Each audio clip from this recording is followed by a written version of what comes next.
I'm present with somebody and I say something that is insulting or offensive, that registers in their body in that moment, right? I can see the wince, I can see the anger, I can see the shame, and I immediately perceive that in a way that I don't when I'm interacting merely through inscriptions online. I'm Charlie Warzel. This week, I'm filling in for Jon as he is, well, offline. My guest this week is the writer Michael Sacasas. Online, he writes under the name LM Sacasas and is the author of the fantastic newsletter, The Convivial Society, as well as a forthcoming book called 41 Questions, Technology and the Good Life. His work is deeply focused on the ways we can live with technology, but also, hopefully, preserve essential parts of our humanity. He grapples constantly with the ways that our new tools, from Twitter to Zoom to iPhones, change us, and the way that our usage ultimately changes those tools. Here's Michael Sacasas. Michael Sacasas, welcome to Offline. I wanted to base the majority of this discussion on a piece that you wrote back in May in your excellent newsletter, The Convivial Society. The piece is titled, "We Are Not Living in a Simulation, We Are Living in the Past." For listeners, I want to note that what I love about this piece is that unlike a lot of writing and thinking about the internet, including my own, you don't just come out and say that social media or information ecosystems are making everything feel worse, but instead the piece attempts to explain why we feel the way that we do.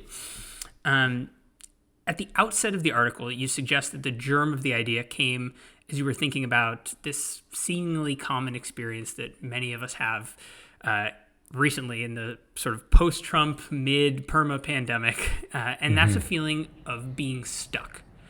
I think a lot of people hearing that are going to just immediately relate to this idea, this vague notion of stuckness. But could you tell me what you personally mean by feeling stuck? I think, a lot of what you said is part of what I had in mind.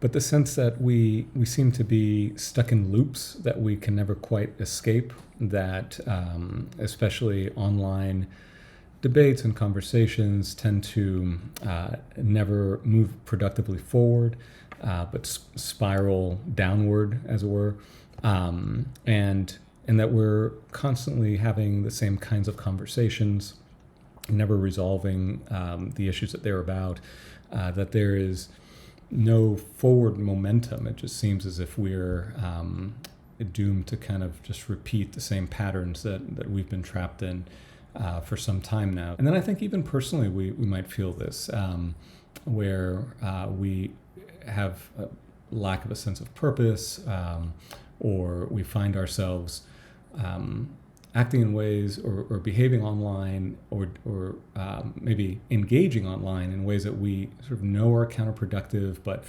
can't seem to shake ourselves loose from.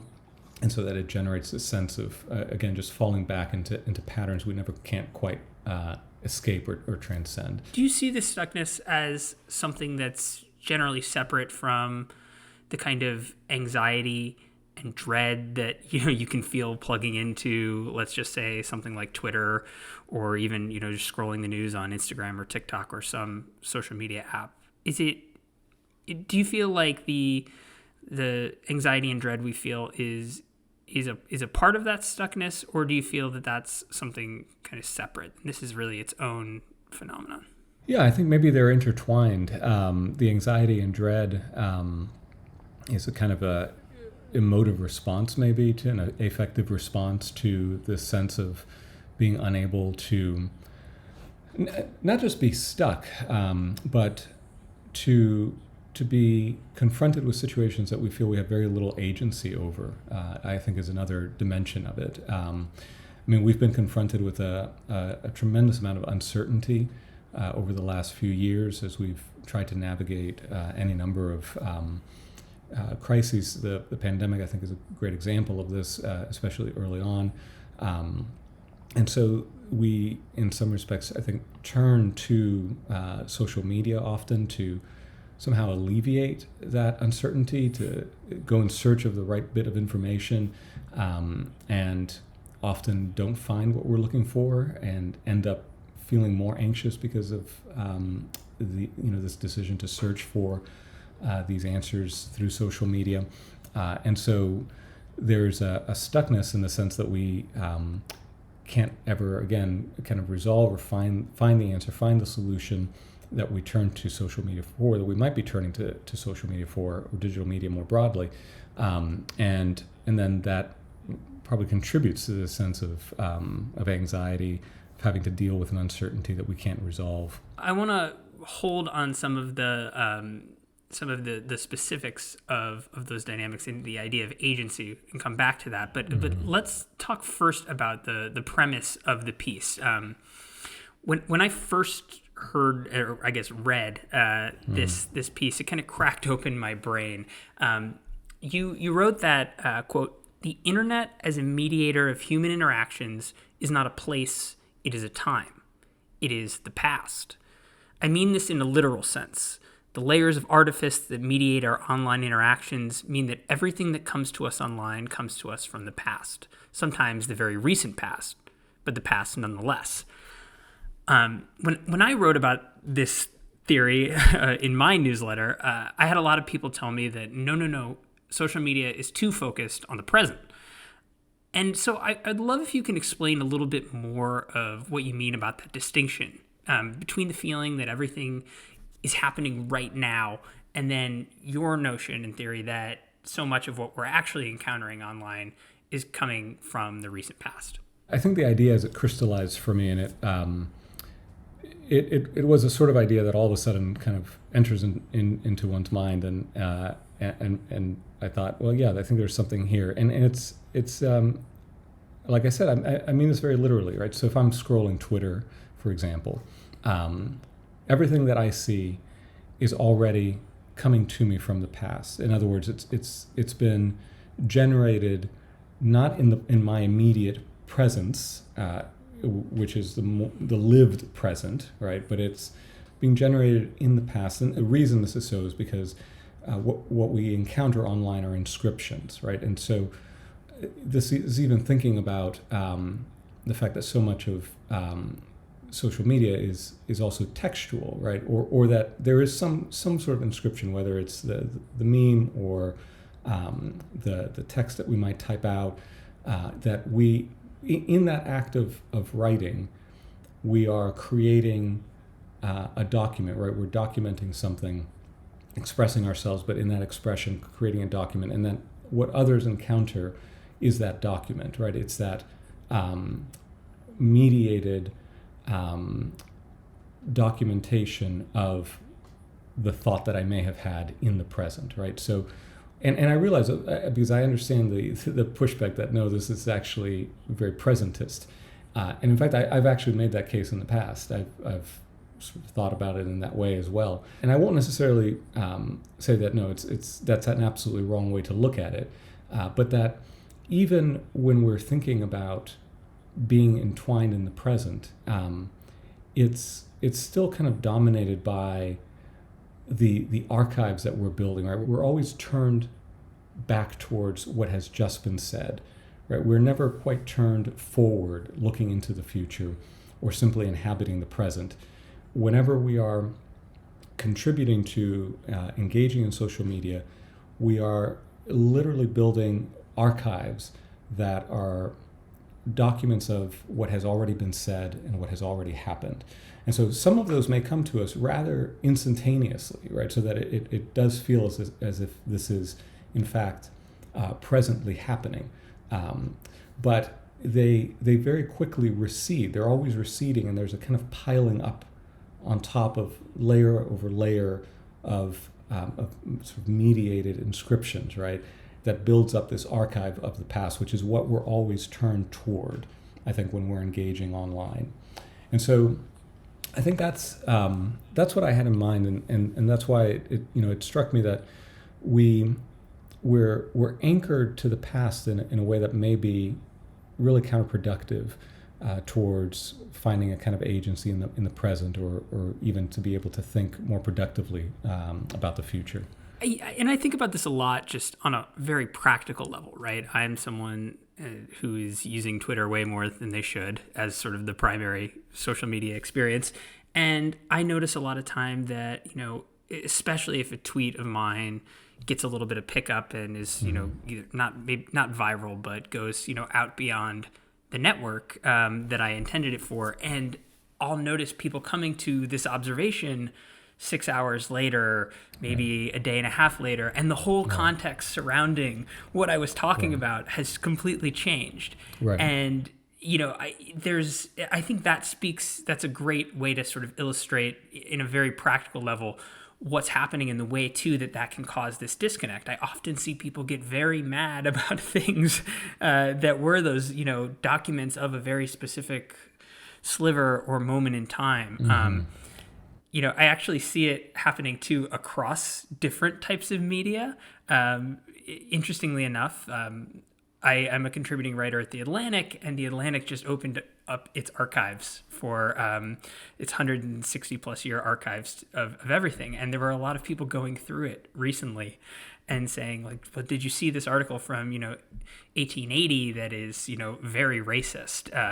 And there's this kind of this way that where people are sort of litigating those things, coming to it from the present. And talking about, the past, talking about these inscriptions as if, they have to sort of mean the same thing throughout all of time. It's a very confusing space.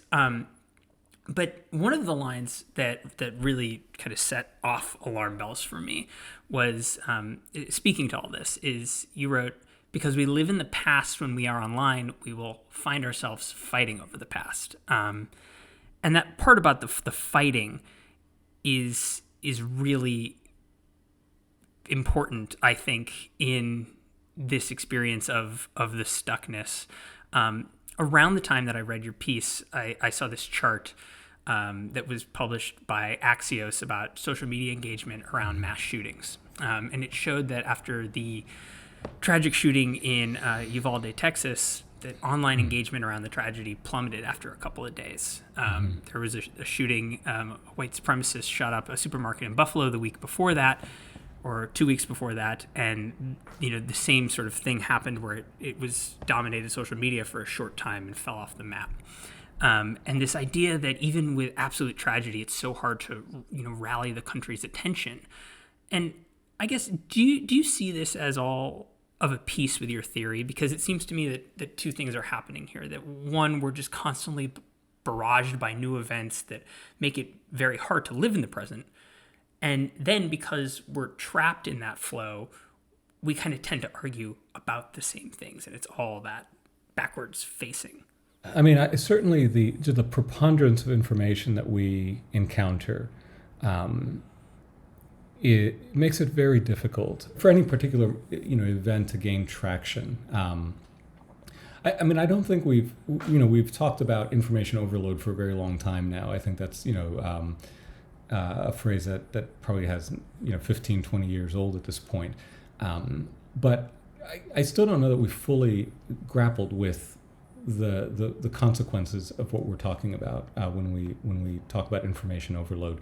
And I think it's both information and what I've called affect overload, right? Because it's not just that we're being confronted with data, but we're also being confronted with often, as the examples that you just gave, with very emotionally trying information that elicits a sense of tragedy, sadness, anger, frustration, and we're never cut off from it. For the extremely online, of course, but I think for most people now, it may be the case that we have very little distance from that constant flow.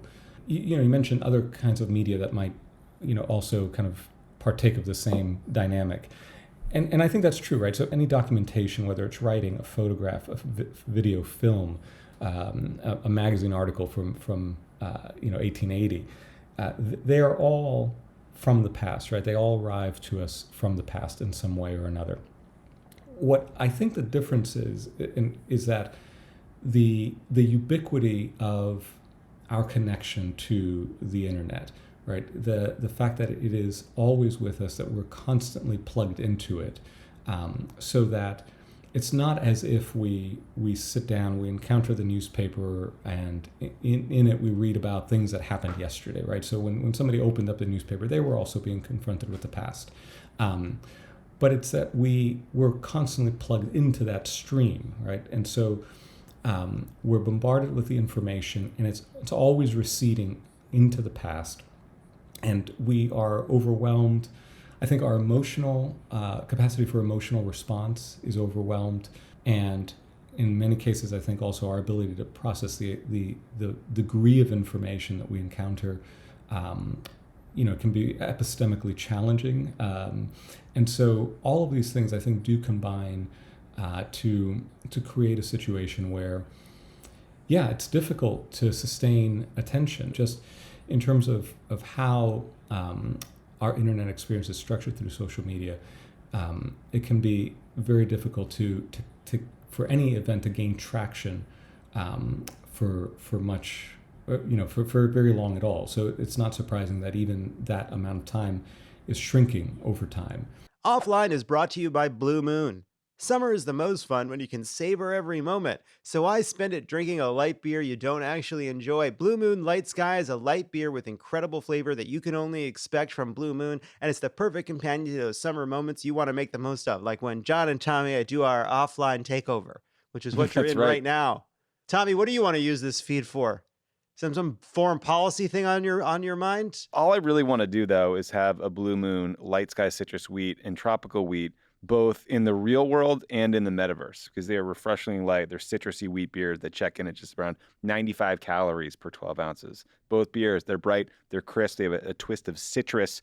And the Blue Moon Light Sky citrus wheat is brewed with real tangerine peel, and Blue Moon Light Sky tropical wheat is brewed with pineapple and orange peel, which frankly sounds delicious no matter whether your mind's been uploaded to the metaverse or you're a human being. Yeah, we're still physical right now, we think. We don't know for sure. We think we are. We're trying to figure it out. It would be quite the trick if we were in the metaverse, and then as part of the metaverse, they introduced the metaverse just to keep us guessing. Yeah, Ari Emanuel's just hosing down Elon in the metaverse. Yeah, he was. Getting him all wet. Speaking of refreshing summer treats, get Blue Moon Light Sky Citrus Wheat and Light Sky Tropical Wheat delivered by visiting get.bluemoonbeer.com/offline to see your delivery options. That's get.bluemoonbeer.com/offline. Get.bluemoonbeer.com/offline. Blue Moon Light Sky, savor every sip, celebrate responsibly. Blue Moon Brewing Company, Golden, Colorado. Ale. I mean, we have these events too that they all seem to sort of build and layer on top of each other, right? Like a part of that stuckness that you talk about is this notion that it's not just that, the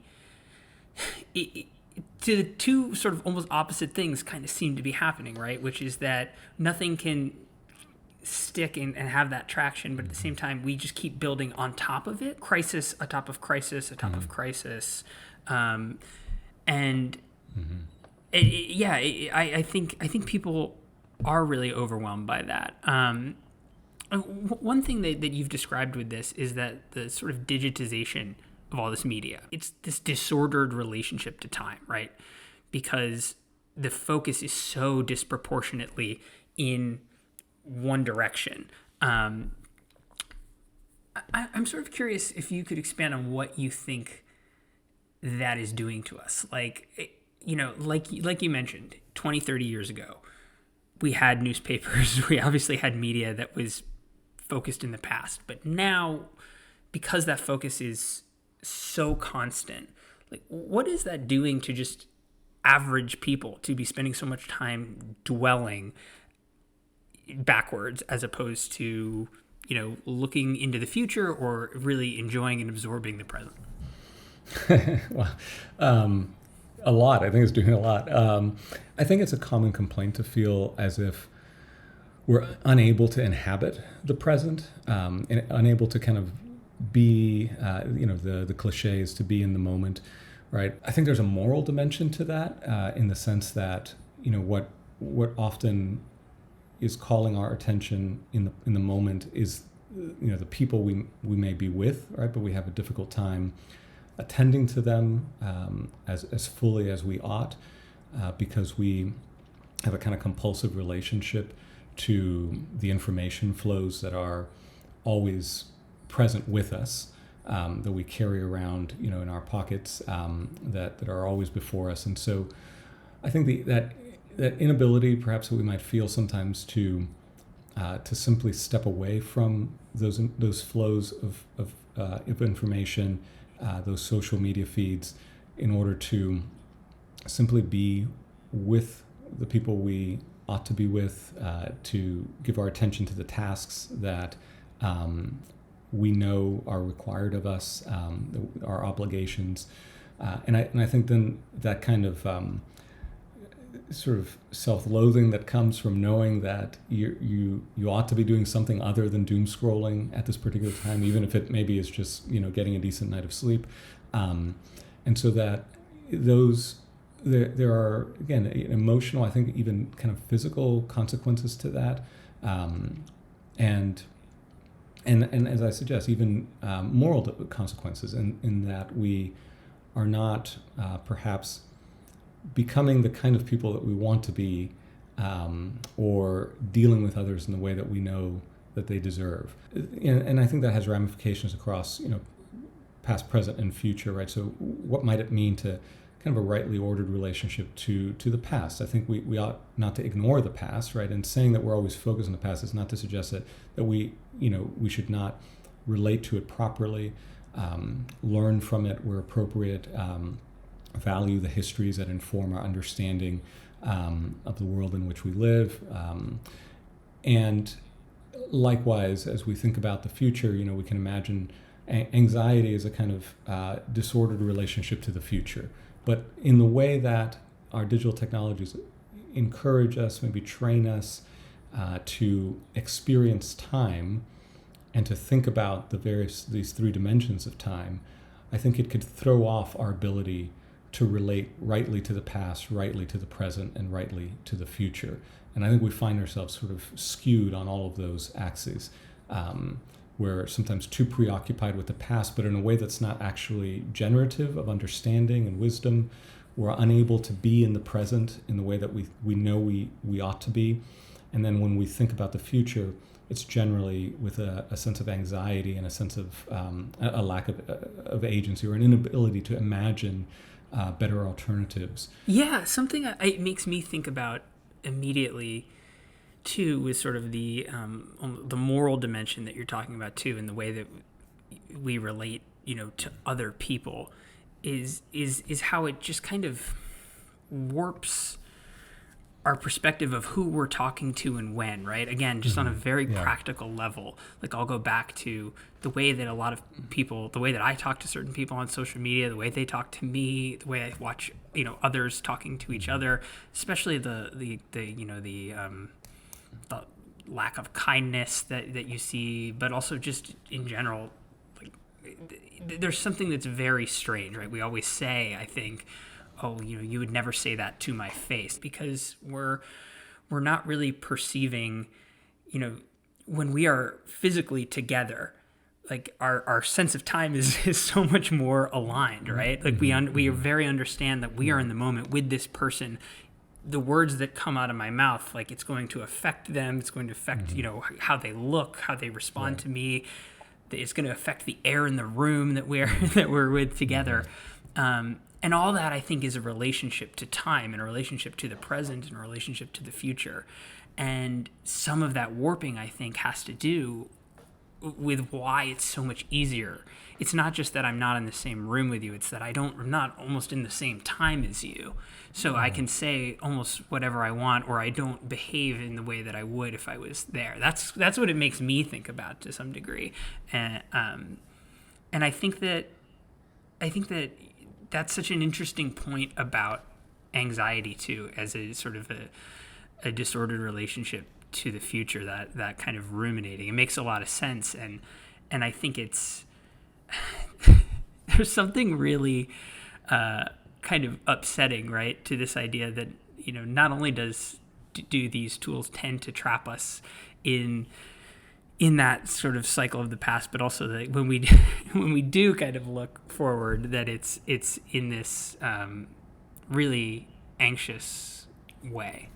Yeah, you're right. I think to point to the importance of the body, I think we are fundamentally, at least the way I think about it is we're fundamentally embodied beings, right? So part of what happens online is that we abstract the body from our interactions, and so when our sort of embodied presence isn't the I'm not sure that I love this metaphor, but when our embodied presence isn't our interface with our experience, we lose something, or we invite ways of relating to one another that might not necessarily be so easy to fall into.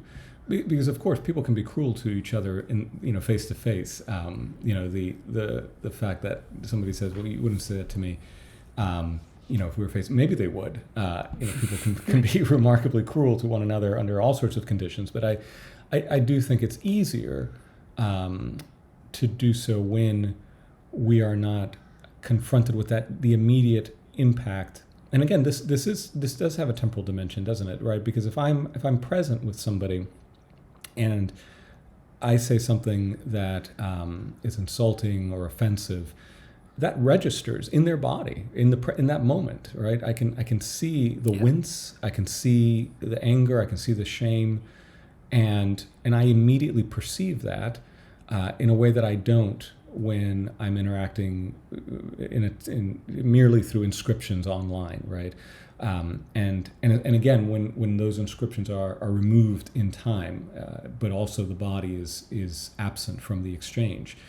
And so, I think that certainly at least removes some of the roadblocks to cruelty and other forms of harm that we might be too willing to fall into in online interactions. One place where this whole conversation is kind of hung around so far is this idea of agency.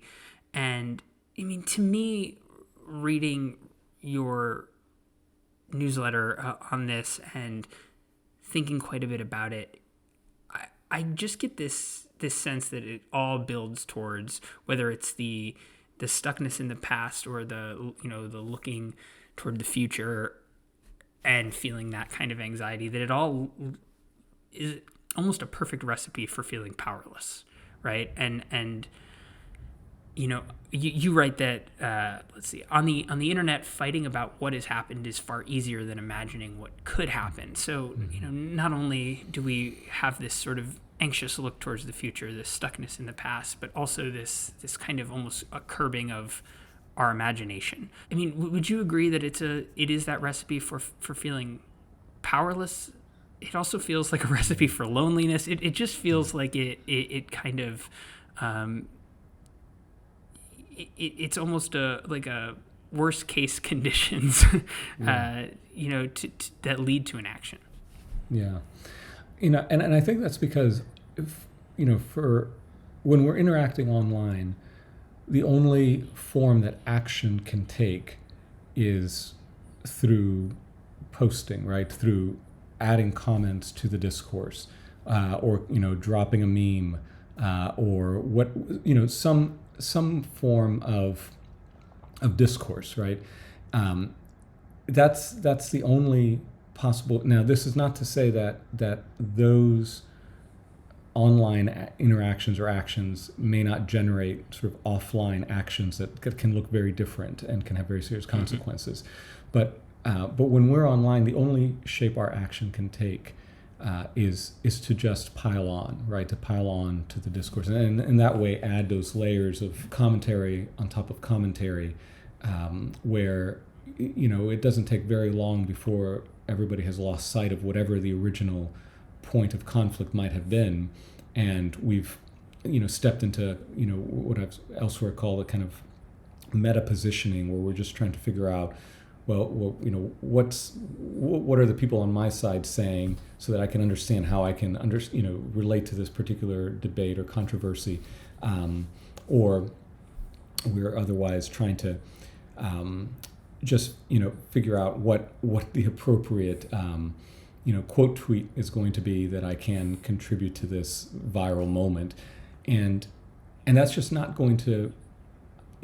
So, I hesitate to use the phrase "real world." I think the online world is very much intertwined with the real world, and it's very real, but it's not going to generate any kind of satisfying, resolution, any kind of productive act. It's not productive action. And I think most of us know that. And I think if that's all we're left with, and that's all that the present social, political, and economic structures of our world have given to us, right? It's as if we have been in some respects stripped of the capacity for genuine public action through political structures, say, and instead been given this never-ending spectacle into which we can partake and participate and have the simulation of action, but it's not in fact action in the more thorough, in the more substantive sense. And so that's, I think, what does give us a sense of being stuck, of being powerless, unable to affect anything in particular, because that's the only mode of action that's left to us online, is to just contribute to the archives of the past that just build, inexhaustibly. I really take the point and think that it's really important to say, obviously, as you did, there is digital activism, and there is, there is quite a bit, you can do to mobilize, to use these tools for positive social change or political change or whatever, and not to discount that. But I do think there's something really important about this idea of the layering on the commentary feeling like an activism or feeling like, the best way to get that agency when in reality it's not. We actually spoke about this one time offline and talked about how there's almost like a cynical influencer culture that this creates, right? Where it is so much easier, but also more kind of socially lucrative, more sort of instantaneously rewarding and appealing to, to sort of behave like an influencer, and sort of have that, masquerade as activism. But really it's not. I think about it so much in my personal life where I do feel like I see something that I have no control over, right? Something about, the war in Ukraine, and I do feel like the only way that I can have a little bit of control is to say something publicly about it. But in reality, that part of my voice isn't really necessary, right? And there's also nothing there's no change that I'm going to affect by, like you said, layering on a quote tweet. Do you find yourself doing that in your own sort of experience with social media, because you are you think about this stuff so deeply? Like, do you see yourself falling into that? So I think I try to be really disciplined online. So I have Twitter, which is the one social media platform that I use too much, I'm sure, as many people would say of their own use of social media, or of Twitter specifically. And so I try to be pretty disciplined, and to as much as possible practice what I preach, as it were. So I think that the as you were describing just a moment ago, the urge to speak, right? The urge to do something about things that I'm made aware of through social media, right? We are tempted to think that we must know about and care about every possible thing happening in the world, right? So, electronic media, television and radio already began to do this. In fact, there's some evidence that some people related to the telegraph in this way in the 19th century, right? That all of a sudden, the world that they could be sort of immediately attentive to was much wider and broader than their immediate community, right? So there was a point at which, right, as fast as information could travel was as fast as a horse could run, and in that world, time and space itself sort of regulated information flows and foregrounded the things that were of immediate concern to you, right? Your community, your town, your village, whatever the case may be.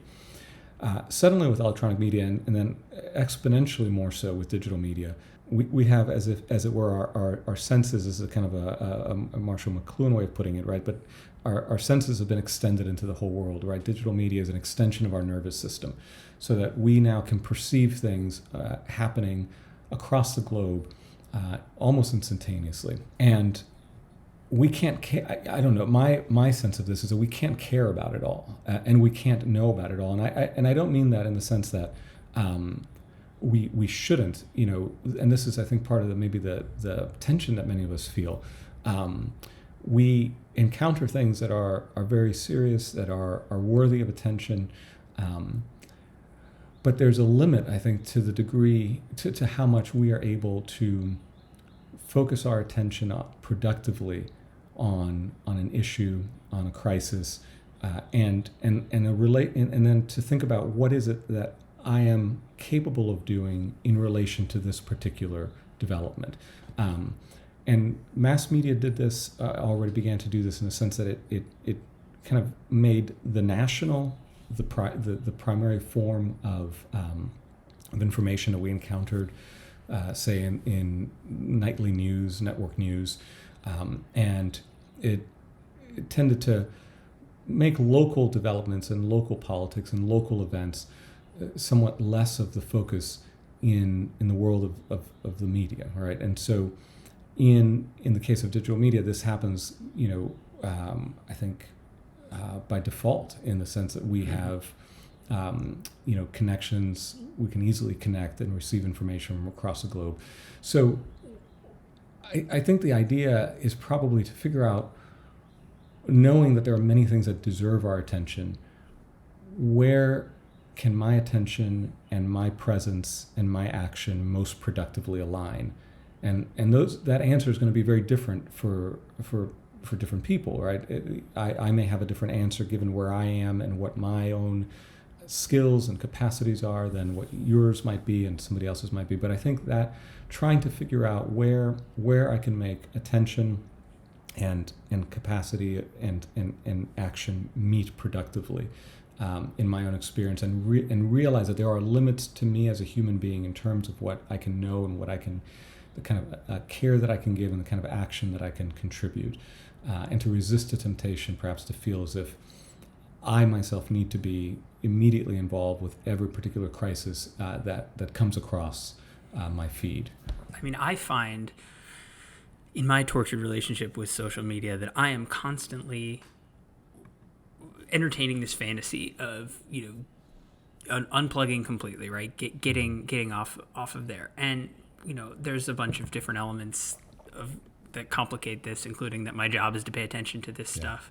Right. But there's another, and that's the sort of the moral value of it, right? Which is to say, here is this machine that plugs me into everything that's going wrong with the world. Mm-hmm. To disconnect from it means, to some way, makes me feel like I'm giving up on that, and that there's some virtue for me just staring constantly into this string of bad news, right? If I can absorb it all, then maybe I can either do something about it or help, or certainly at the very least I'm not looking away. And yet at the same time,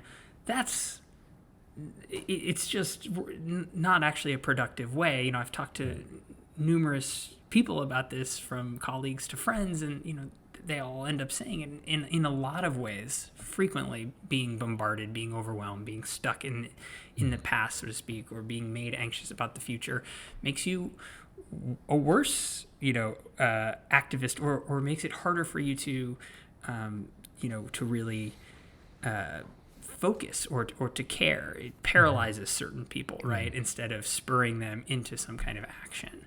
And, in a lot of this conversation, especially as it pertains to feedback loops and the cynical kind of influencer culture, it all makes me think of politicians, right?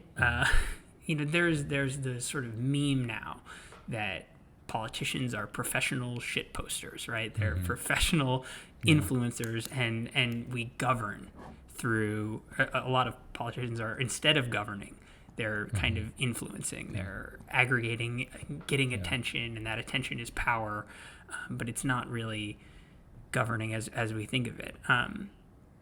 Do you think that some of that feeling of the stuckness, I mean, our politics feels very stuck right now, nationally, in some ways globally.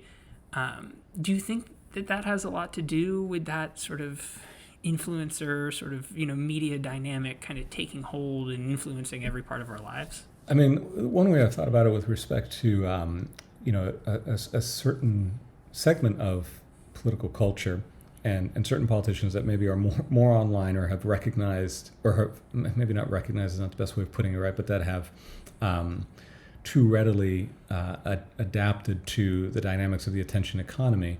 One way I've thought about that is that, it used to be that politicians would kind of show their constituents their value by tying pork barrel spending to their district, right? So I've passed this bill that gives this federal spending that comes right to my district to provide jobs or to create a factory. So it was a very material sort of return. I think that's been, for some people and in some circles, replaced with culture war victories, right, or culture war provocations. And so what is most rewarding in some cases for some politicians and their constituents is not that they're governing, not that they're effectively directing resources to their constituencies and their districts, but that they are adept at culture war attention games, and they've learned very quickly how to create the right provocations, which issues can be kind of safely stirred up, and by safely I mean it's not going to require them actually to follow through on anything. They simply kind of pick a fight, carry on that fight, and then get the appropriate kind of rewards in popularity from their base. And so those dynamics certainly, I think, have to do with the way that social media has kind of colonized the political sphere. Offline is brought to you by Public Goods, the one-stop shop for sustainable, high-quality, everyday essentials made from clean ingredients at an affordable price. Everything from coffee to toilet paper and shampoo to pet food. And don't sleep on those poop bags. Public Goods is your new, for dogs, is your new everything store, thoughtfully designed for the conscious consumer. I love Public Goods. Everybody knows this. Love Public Goods. I just re-upped my Public Goods dog poop bags in the little thingamajigger on the leash today because they are the best. I also just recently bought a bunch of bar soaps because I like bar soaps. I don't understand you body wash idiots. Bar soap is better. So I got a ton of them from Public Goods, and they were cheap and great, and they shipped right to my house. Rather than buying a bunch of single product brands, Public Goods members can buy all of their premium essentials in one place with a beautiful, streamlined aesthetic.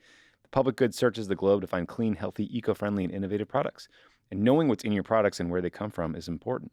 They ethically source and obsessively develop each of their products to be free of unhealthy ingredients and harmful additives still common on drug and grocery store shelves. They're committed to making their products healthy and safe for humans, animals, and the environment. They use a membership model to keep costs low, and they pass on even more savings to their customers. Best of all, you can make your first purchase with no obligation. Join hundreds of thousands of others who have switched to their new everything store. We've worked out an amazing deal for you guys. You can get $15 off your first Public Goods order with no minimum purchase. That's right. They are so confident that you will absolutely love their products and come back again and again. They're giving you $15 to spend on your first purchase. You have nothing to lose. Go to publicgoods.com/offline or use code offline at checkout. That is publicgoods.com/offline to get $15 off your first order. I'm thinking about the politicians and the influencers, and I'll use myself as an example, right? I have written quite a bit about the ways that certain politicians, especially on the right, use social media tools to sort of help, program news cycles, right? And kind of hijack our attention in the ways that both myself but other people in the media amplify them, and whether or not, what we're doing is a positive, right? Whether we're just sort of playing into their hands. And I think that, you can make a good case that a lot of times we are. To, be very confessional about it, I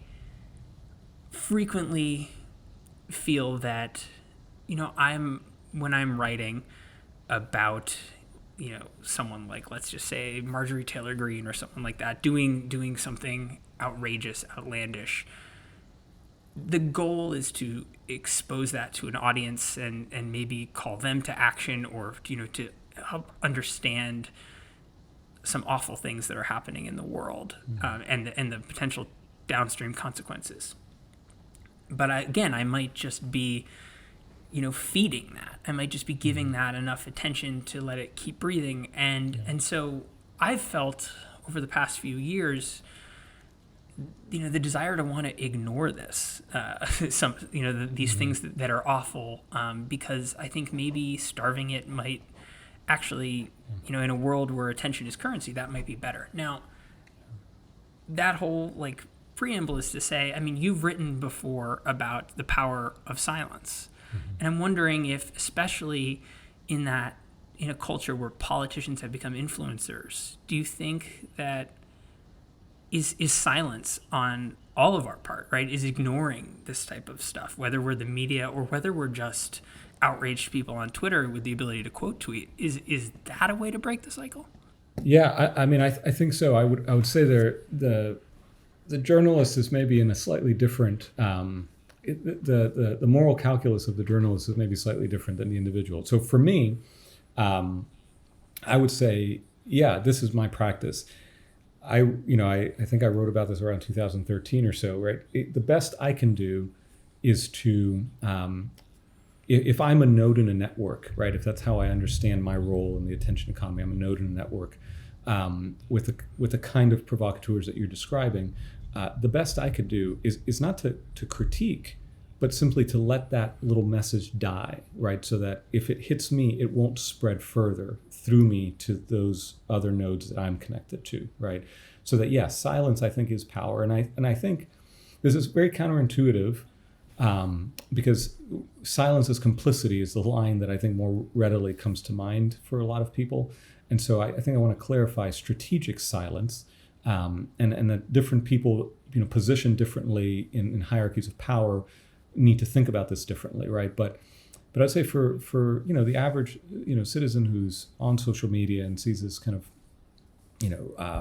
whatever the whether it's Green or some other person that said something absurd or offensive or ridiculous, the issue is that the way that we have connected to those who are like us online, right? So that our networks often are, by and large, like-minded people, right? Our critique is not necessarily going to change anybody's point of view, because they're already going to probably think what we think about it.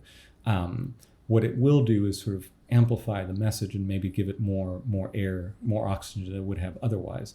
And so I think for the individual citizen on social media, that certainly is a viable strategy, to recognize that even in critiquing, they are often rewarding and amplifying the very thing that they want to challenge. Like I said, I think that a journalist is maybe in a slightly different position because of the kind of responsibility to inform the public that they might feel ethically as part of their work. But even here, I think if we take stock of the media landscape as it now exists, information is widely available, right? I was thinking about this in relationship to something that was on Twitter yesterday. I can't remember who tweeted it, but it was a question about whether people get their news more on, actually, I think you were on this thread, right? People get their news more on social media than they do on, sorry, I didn't mean to implicate you. No. Go ahead. On cable news, right? And I can see how we can, argue for both. But I think the better question is, what is news, right? What does that word mean now? It meant something under the information ecosystem in the 20th century of mass media. We might think of of news as having a kind of coherent meaning referent, and it implies, in my view, it comes out of a situation of information scarcity, where I depend upon the news media, whether that's the 4 networks or the local newspaper, to tell me what I need to know, to supply information to me that I wouldn't have otherwise. I don't think there's any press organ that has that kind of lock on information necessarily, right? Obviously, very well resourced, outfits like the New York Times are able to provide information about context that I would not otherwise have the ability to gain information from. But I think even there, if I even think about the war in Ukraine and how quickly we were able to tap into live Twitter feeds from participants on the ground, right, to learn very detailed information about the movement of troops, about the conditions on the ground, it changes what news means. And so in that context, I do wonder if there isn't a case to be made for this strategic silence, even when it feels to cut against the grain of the old, traditional journalistic ethics. I'm not a journalist, so I don't feel like I'm competent to adjudicate the case, right? But, I guess the question is, how much are we informing, right? And since people have lined up behind their various information sources, because trust is also an important dynamic here, when somebody for the Times writes about Marjorie Taylor Greene, for example, is anybody being convinced of anything they don't already believe? What is the outcome here that is worth the attention that you're contributing to her campaign? So I don't know. It's a complicated question that I know has vexed me. And I think an even further complicating element of that too is that occasionally a troll or provocateur or professional politician as troll, a lot of times too, they're not just hoping for the coverage. They're hoping for the criticism from a very specific group of people, because it signifies to the other side that look, these people you dislike me. Therefore, hey, that's an endorsement. And it is. It's very, very interesting. And I think you kind of worked through that, and especially as it relates to journalists, in a way that I think every journalist, or many journalists, and myself very much included, that's how we're wrestling with this, because you don't want to just punt and give up and say, I think there's something very dangerous about adopting that, complete ignoring of these subjects. It's a really complicated environment, and I think what makes it so difficult is that, and this is what it speaks to, is we all play a part in some degree, even if it's a very small part. I love that, what you said about being the information node, thinking of yourself as a node in that system. I really hope that anyone who's listening to this adopts that framework, even in that little personal way, because these are structural problems that we're dealing with, and they're bigger than us. But that, to me, feels like the most hopeful, empowering part, is to imagine yourself as a piece of that system. But before we go, I want to just quickly turn to a couple of personal things. Aside of writing about these, broader media ecosystem dynamics, you are one of my favorite writers on, other sort of, I guess you would call them more mundane parts of the way that technology intersects with our lives. And I would love to know a little bit about your own experience with digital tools. In a different interview you did last year, you said that you think of the body and the world in our minds as creating a circuit. And when we take a technology tool, we insert that into the circuit, and it changes how we perceive the world and interpret the world. And that really stuck with me. And you mention it specifically in a comment of being aware of the way that camera phones have changed how you document and relate to raising your young children. And the idea that, you have this ability to document their lives at every stage, all the time, capture these moments, but that it also makes you really acutely feel the passage of time in a sort of bittersweet way. In my head, you're this very responsible user of all these tools because you're thinking so intensely about it, and I'm curious how you use these sort of not just social media, but these other mundane tools in your life, like let's just say the camera phone, and if all your work has it created a really fraught sense of how you use these tools, or more of an appreciation for them? So I hesitate to say anything so I don't, challenge the wonderful image you have of the way I use these tools in your head right now. I'd like to think that, I try to be aware and sensitive to that. A lot of what I write actually just emanates from my own struggles, if you like, or the challenges I perceive, or trying to make sense of, how having, a certain tool or device in hand is making me relate to myself, to others, to the world, et cetera. So yeah, I try to be aware of those things, which is not to say that I always, do exactly what I know I ought to do. Like I said, I would readily confess I've spent too much time on Twitter when I ought to have been doing other things. I've tried to help myself a little bit. In that same interview, I think you may remember me saying I'm still holding out. I don't have a smartphone. That makes some things easier. It's still, right, whatever phone you have has a camera. And yeah, I think I've learned to kind of allow that, that urge to document, to reside, to subside. I don't feel that quite as keenly. And again, that's another interesting way in which we become archivists of the past rather than actors in the present, because in that kind of classic moment, right, where your kid is doing something and you want to document it, you've actually kind of interrupted the capacity of your mind to generate a memory of that moment that you can internally carry with you. And instead you've outsourced it, to one of the 10,000 photos on your smartphone. So trying to think about these things, being conscious of them, being conscious of the habits that they generate in me. Those are, I think that's just an ongoing task that we have before us. So I try to, I'm a minimalist in terms of the kind of devices and tools that kind of welcome into my home and my own experience.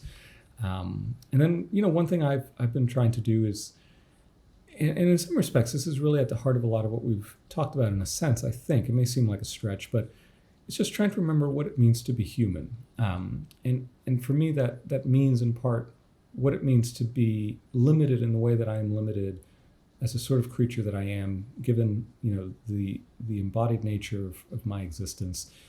And the limits of that embodiment. Our digital tools, many technologies encourage us to live and to act as if we don't have any limits. And that, I think, has been part of the problem. So trying to recognize that these, the limits of what I can give my attention to, the limits of, where I can act, the capacity of my own senses to engage the world around me can be very profound.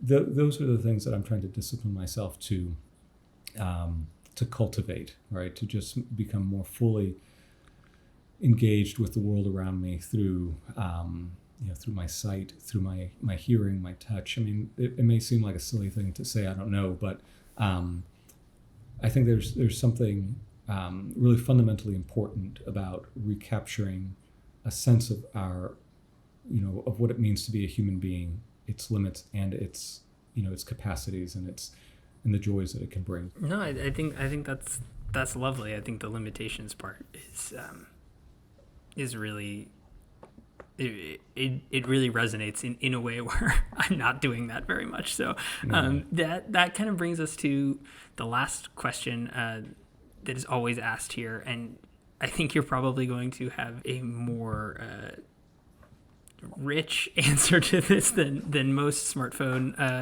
addicted humans. But what is your favorite way to unplug? Great question. I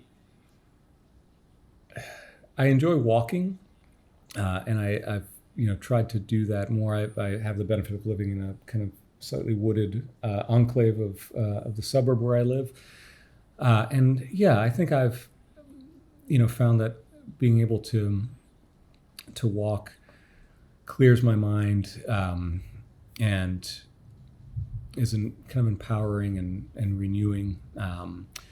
So that I think is definitely one of the things that comes readily to mind, and especially if I'm able to do it in places where the human-built world recedes a little bit to some degree. I find that to be pretty life-giving. So I think that's the first thing that comes to mind right now. I'm not sure if that's very profound or much more sophisticated than what others might say, but and in doing that, to be attentive to what is around me. I think, and this stems from my own, I suppose it would be my own moral convictions, that I want to experience life as a gift, not as a project that I need to manage. And so in being able to be attentive to the world and receive it with gratitude as much as I'm able to experience it as something that is given and not just there for me to manage and control and try to assert my mastery over. Any practice that encourages me in that direction, I think, is one that I try to embrace. That's great. Well, we're gonna leave you to all of that and get you off the internet. But Michael Sacasas, thank you for joining offline. My pleasure. Thank you so much, Charlie.